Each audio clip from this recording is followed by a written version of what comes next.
ಆಸರೆಯ ನಿರಾಶ್ರಿತ ಕಡು ಬಡವರಿಗೆ ನಿರ್ಗತಿಕರಿಗೆ ವಿತರಿಸುವ ನಿವೇಶನದಲ್ಲಿಯೂ ರಾಜಕೀಯ.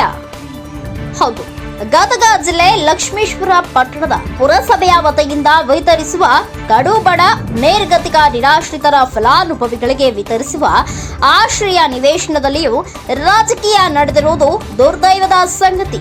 ಅದಕ್ಕೆ ಒಂದು ತಾಜಾ ಉದಾಹರಣೆ ಎಂಬಂತೆ ಇತ್ತೀಚೆಗೆ ನಡೆದ ರಿಯಲ್ ಎಸ್ಟೇಟ್ ಸಂಘದ ಉದ್ಘಾಟನಾ ಕಾರ್ಯಕ್ರಮದಲ್ಲಿ ಮಾಜಿ ಶಾಸಕ ರಾಮಣ್ಣ ಲಮಾಣಿ ಅವರು ಹೇಳಿಕೆಯೊಂದನ್ನು ನೀಡಿದ್ದಾರೆ. ನಾನು ಶಾಸಕರಾಗಿದ್ದ ಸಂದರ್ಭದಲ್ಲಿ ಆಯ್ಕೆಯಾದ 885 ಫಲಾನುಭವಿಗಳಿಗೆ ನಿವೇಶನ ನೀಡಬೇಕು, ಅವುಗಳಲ್ಲಿ ಯಾವುದೇ ಬದಲಾವಣೆ ಮಾಡಬಾರದು ಎಂಬ ಹೇಳಿಕೆ ನೀಡಿರುವ ಹೇಳಿಕೆ ಈಗ ರಾಜಕೀಯ ವಲಯದಲ್ಲಿ ವಿವಾದ ಸೃಷ್ಟಿಯಾಗಿದೆ. ಅದಕ್ಕೆ ಈಗಿನ ಹಾಲಿ ಶಾಸಕ ಡಾಕ್ಟರ್ ಚಂದ್ರು ಲಮಾಣಿ ಅವರು ಹೇಳಿಕೆಯನ್ನ ನೀಡಿದ್ದಾರೆ. ಹಿಂದಿನ ಶಾಸಕ ರಾಮಪ್ಪ ಲಮಾಣಿ ಅವರು ಅರ್ಹ ಫಲಾನುಭವಿಗಳು ಆಯ್ಕೆ ಮಾಡಿದ್ದಾರೆ, ಅವುಗಳನ್ನ ತೆಗೆದುಹಾಕಿ ಅರ್ಹ ಬಡ ಕಡು ಬಡ ನಿರ್ಗತಿಕ ಅರ್ಹ ಫಲಾನುಭವಿಗಳಿಗೆ ನಿವೇಶನ ವಿತರಣೆ ಮಾಡಲು ಕ್ರಮ ಕೈಗೊಳ್ಳಲಾಗುತ್ತಿದೆ ಎಂದು ಹೇಳಿದ್ದಾರೆ. ಇದರಿಂದ ಕಡು ಬಡವರಿಗೆ ವಿತರಿಸುವ ನಿವೇಶನದಲ್ಲಿಯೂ ಸಹ ರಾಜಕೀಯ ನಡೆಯುತ್ತಿರುವುದು ವಿಷಾದಕರ ಸಂಗತಿಯಾಗಿದೆ ಎಂದು ಸಾರ್ವಜನಿಕ ವಲಯದಲ್ಲಿ ಕೇಳಿಬರುತ್ತದೆ. Veeranna Hadpat, NKS TV4 news, Lakshmeshwar. Lakshmeshwar ಜನತೆಗೆ ಗೊತ್ತಿರೋದ್ರಿಂದ ನಾನು ಒಬ್ಬ ಶಾಸಕನಾಗಿ ಆ ಒಂದು ಪಟ್ಟಿಯು ಅಧಿಕೃತವಾಗಿ ಪಟ್ಟಾಬುಕ್ಕು ಸಹಿತ ಬಂದಿರೋದಿಲ್ಲ. ಹಾಗಾಗಿ ಅದು ಈ ಕ್ಷೇತ್ರದ ಶಾಸಕನಿಗೆ ಜವಾಬ್ದಾರಿಯಾಗಿ ಇರುವಂಥದ್ದು.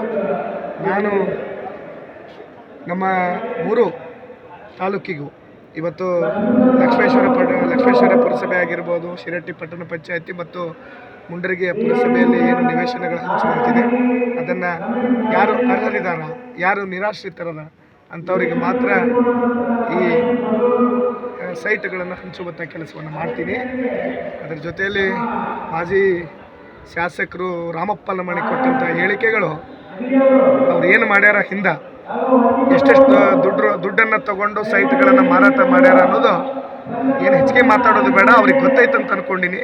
ಅವರ ಮನೆಯವರೇ, ಅವ್ರ ಮನೆಯಲ್ಲಿರುವಂಥ ಅವ್ರ ಸಂಬಂಧಿಕರೇ ಈ ಸೈಟ್ಗಳನ್ನು ದುಡ್ಡು ತಗೊಂಡು ಹಂಚಿಕೆಯನ್ನು ಮಾಡಿದ್ದು ಮತ್ತು ಲಿಸ್ಟಲ್ಲಿ ಬರೆದಿದ್ದು ಆಲ್ರೆಡಿ ಭಾಳಷ್ಟು ಜನ ನನಗೆ ಹೇಳಿದ್ದಾರೆ. ಆ ಕಂಪ್ಲೇಂಟು ಸಹಿತ ಅವತ್ತಿನ ದಿನ ಹಿಂದೆ ಇವರು ಶಾಸಕರಿದ್ದಾಗನೇ ನಮ್ಮ ಮುನ್ಸಿಪಾಲ್ಟಿಯ ಸದಸ್ಯರು ಹೋಗಿ DC ಅವರಿಗೆ ಮತ್ತು ನಿಗಮದವರಿಗೆ ಈ ಥರ ತಮ್ಮ ಅಧಿಕಾರದ ದುರಾಳಿತವನ್ನು ನಡೆಸ್ಕೊಂಡಾರಂಥೇಳಿ ಕಂಪ್ಲೇಂಟನ್ನು DC ಮತ್ತು ರಾಜೀವ್ ಗಾಂಧಿ MD ಅವರಿಗೂ ಸಹಿತ ಕೊಟ್ಟಿದ್ದು, ಅವ್ರು ಶಾಸಕರಿದ್ದಾಗನೇ ಕೊಟ್ಟಿದ್ದು ನಿಮ್ಮ ಗಮನಕ್ಕೂ ಇದೆ. ಹಾಗಾಗಿ ಯಾರು ನಿರಾಶ್ರಿತರನ್ನ ಅವರಿಗೆ ಮಾತ್ರ ಈ ಒಂದು ನಿವೇಶನವನ್ನು ಹಂಚುವಂಥ ಕೆಲಸವನ್ನು ಮಾಡ್ತೀನಿ.